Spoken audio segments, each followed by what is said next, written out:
Welcome back, everybody, to Evan Writes. Today I'm going to cover a book that I finished about a week and a half, 2 weeks ago, and this would be Brandon Sanderson's debut novel, Elantris. Now, Elantris was a book that I first started reading in Spanish about 6 years ago and never really had the chance to finish because I was in school at the time and I was going through and working on, all school stuff. So I stopped reading it.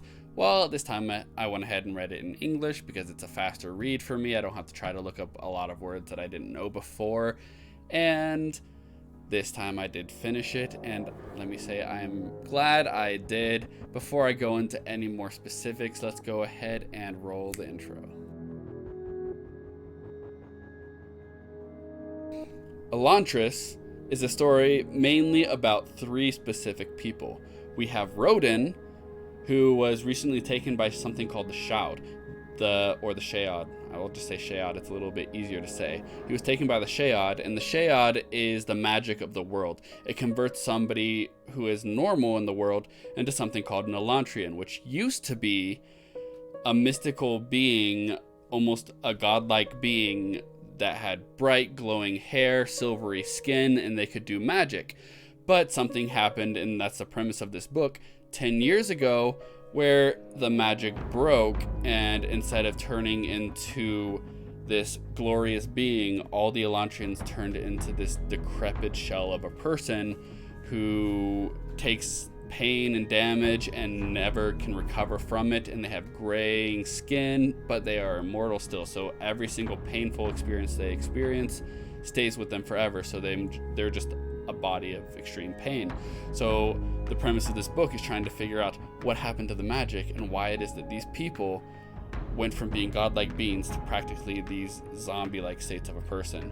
And that's a pretty cool premise, and the intro line in the preface is that eternity ended 10 years ago. That's one of the coolest log lines I've seen. It's pretty awesome. It got me to want to read this book. So back to the characters. Rodin gets taken by the Shayad in the first chapter right away, so that's not a spoiler at all. It's like on the first page or two, and he gets thrown into the city of Elantris, which is covered in slime and goo because the city itself, which was mystical and glowing as well, fell along with the people. So now it's this zombie-like form of the city. So he's in there. That his story follows his experiences within the city of the fallen Elantris. Then we have Hrathen, which is a priest who has come to try to convert the people in this area around Elantris before the leaders of his religion come and just destroy the country and take over it by force. So he is there trying to convert the people to prevent bloodshed. Then we have Serene, who is a woman from a neighboring country who has entered into a treaty with Rodin's country through marriage. However, when she gets there, she finds out that Rodin is dead. He's dead because he's in Elantris, though she doesn't know it at the time. And when you're in Elantris, you are considered dead. Nobody necessarily knows the details about it. They just know he's dead. And so she gets there and finds out she is a widow before she was even married. But due to contract, she is still the princess of that country. So she stays there.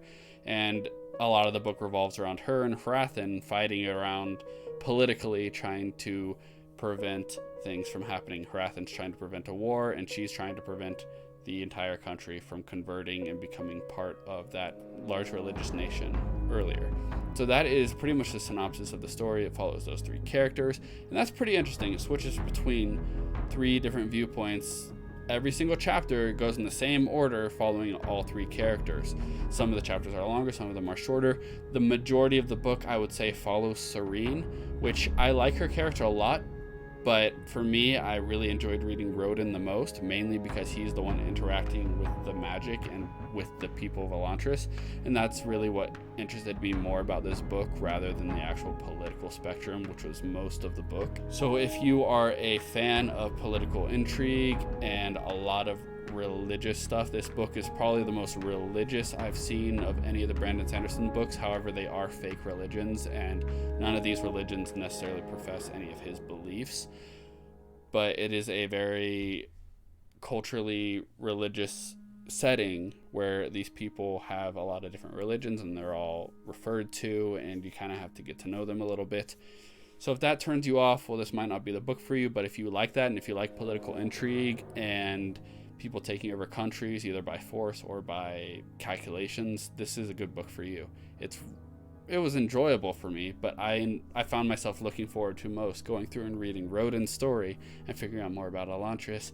And let me say, the book kind of dragged on a little bit, but at the very end, it was awesome how the whole thing played out. It was so satisfying. I really like it, and from what I've seen from Brandon Sanderson's his email about his current progress, he did mention that Elantris is going to have a 2 and 3 eventually, though it's not going to be until after Stormlight 5 and possibly after that.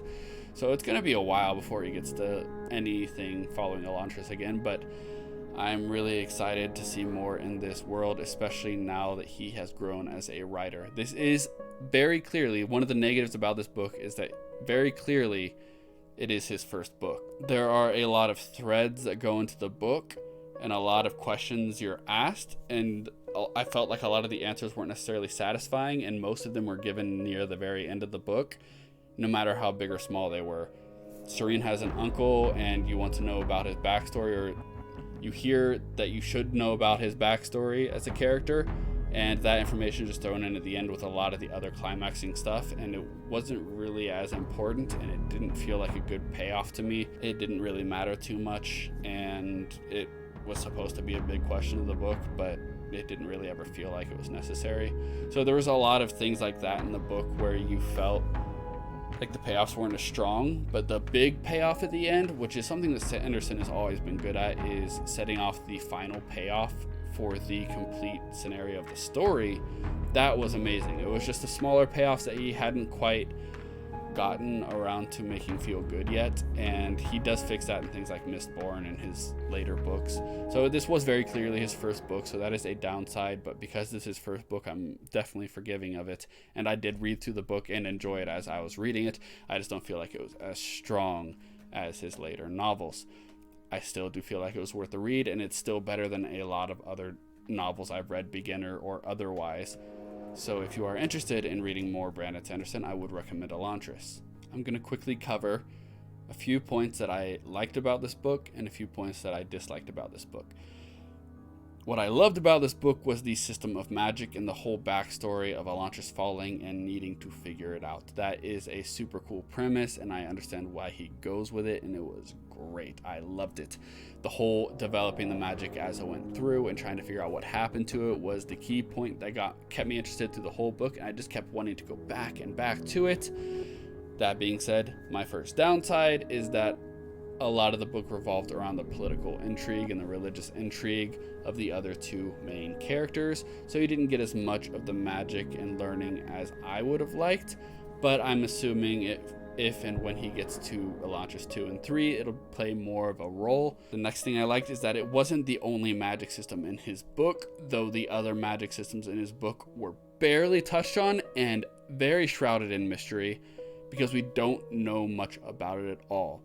We know that it revolves probably around the same power source of something, or they all come from a similar power source, but we don't see the others until the very end of the book, and it's pretty kind of surprising when we get there. And the bad part about that is that we don't get a whole lot of setup for it. We don't really necessarily feel too much like we were prepared for other beings with magic and how they interacted and how that all worked out. And I felt like I would have liked more description there when that happened, but it was kind of in a really fast point in the book, and he just pushed through. He didn't necessarily spend the time that I would have liked to hear at least a little bit more before we got into the action part of that sequence. The next downside is just that I feel like the political intrigue sections, it felt a lot to me like Death Note, for example, when we have Elle and Kira battling it out, and somehow they always guess each other's plans and play perfectly against them.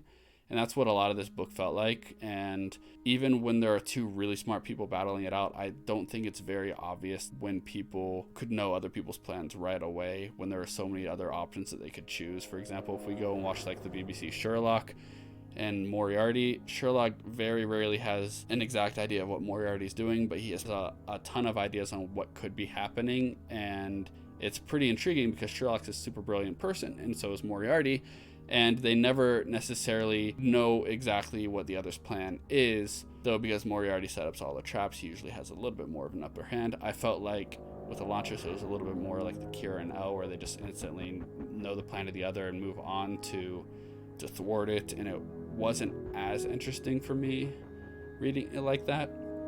I like a little bit more surprises there, even though we are reading through all the main point characters. It's just not as interesting to me. I still enjoyed it, just not as much as I would have, I think. Anyway, I hope you guys enjoyed this fast little review, and I'll see you on the other side.